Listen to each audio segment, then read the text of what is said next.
Yo, what's good, y'all? Terry Warfield. I hope you're having a good day so far. If this is your first time here, a big fat welcome to you. And if you're part of the fam, you're part of the squad, and you came back, welcome back. Right now, I'm downtown with my man Icon RCs. Make sure y'all say what's up to him. He's all trapped in Boca over there, and I don't feel like messing with the lens. But make sure y'all check his channel out if you into RC cars and stuff like that. I will put his channel link in the description. But we are downtown Cleveland.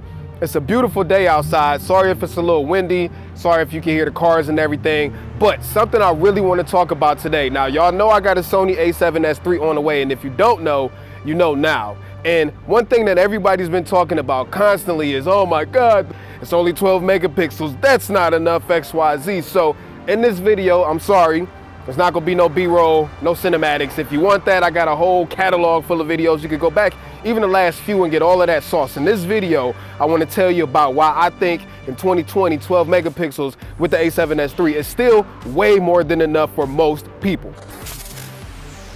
All right, so I'm not saying that megapixels are not important. Just hear me out real quick, right? I'm not saying that megapixels are not important. I've been shooting, professionally when it comes to photography, freelance filmmaker for probably 12 or 13 years. I have never had one client tell me like, yo, Terry, I need a 24 megapixel picture. Before I take any client, I ask them what are their demands. Like, do you have needs for higher megapixel photos or anything like that? Most of them have no clue what I'm talking about. So what I found is in today's world, most people are only taking pictures to post on social, where 12 megapixels is way more than enough. And y'all also forgot, there is way more than megapixels. Other things like dynamic range, color, image quality, all of that stuff makes a huge difference, and megapixels are only a small fraction of that. Let me give you one of my favorite things that my man Sagi from Tech Gear Talk says.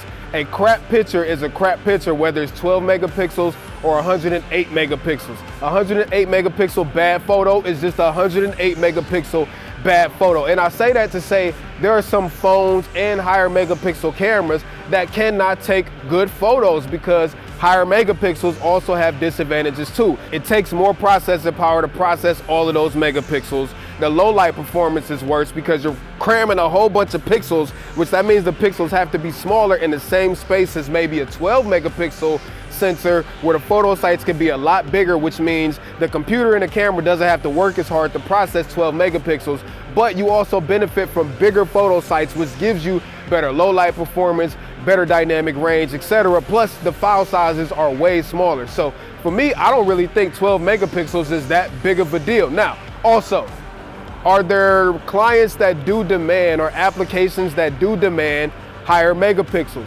Yes, there are. Landscape photography, architecture photography. I get it, I get it. There is a need for it, but all of the people complaining about it, yo, all of those people are probably never gonna use the camera in that capacity. 12 megapixels is more than enough. You gotta think, man, what were people doing before we had higher megapixel cameras that were available to everybody?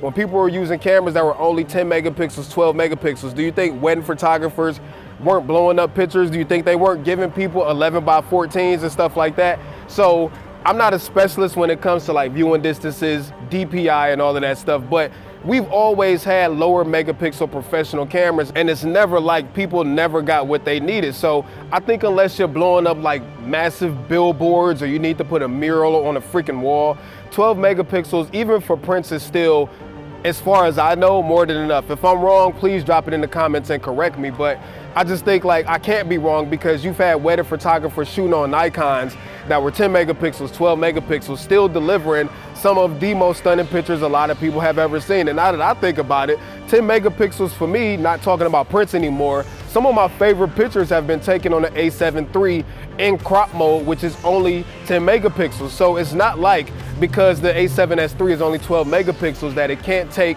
dope pictures. Again, I'm looking forward to the dynamic range, the low light capabilities. The A7 III is a monster, so I can only imagine what the A7S III is gonna be like. The next thing is, nobody is saying that the A7S III is for everybody, right? If you are a person who does demand higher megapixels, Sony still has something for you. They got the A7 III, which is 24 megapixels. Even the A6000 series cameras are 24 megapixels. And if you need higher than that, you got the A7R III, you got the A7R IV, which is 61 megapixels, or maybe you wanna go with Canon.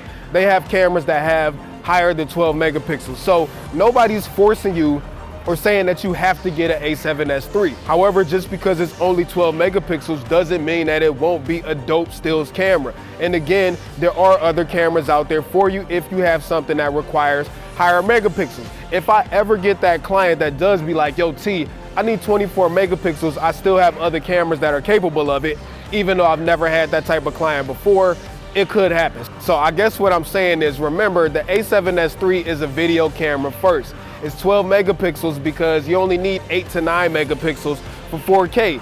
They wanted to focus more so on dynamic range and low light capability. We are getting one of the most sensitive low light cameras out there, plus a sensor that can still give us 15 stops of dynamic range even at 12 megapixels. You need to make sure that you find the camera that fits you most, but don't let megapixels be the only determining factor of why you choose to buy a camera. More megapixels don't always mean better image quality. But anyways, I guess I'm done ranting.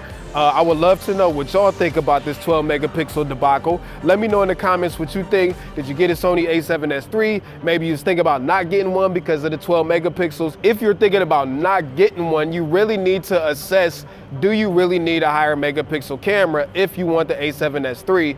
Like, is high megapixels really necessary, or could you live with the 12 megapixels? I really think most people can. But anyways, that's all I got for you today. I'm out. My man, his shoulder is hurting. My battery about to die. So I'm gonna get out of here. Piece of chicken grease, Terry Warfield. Peace.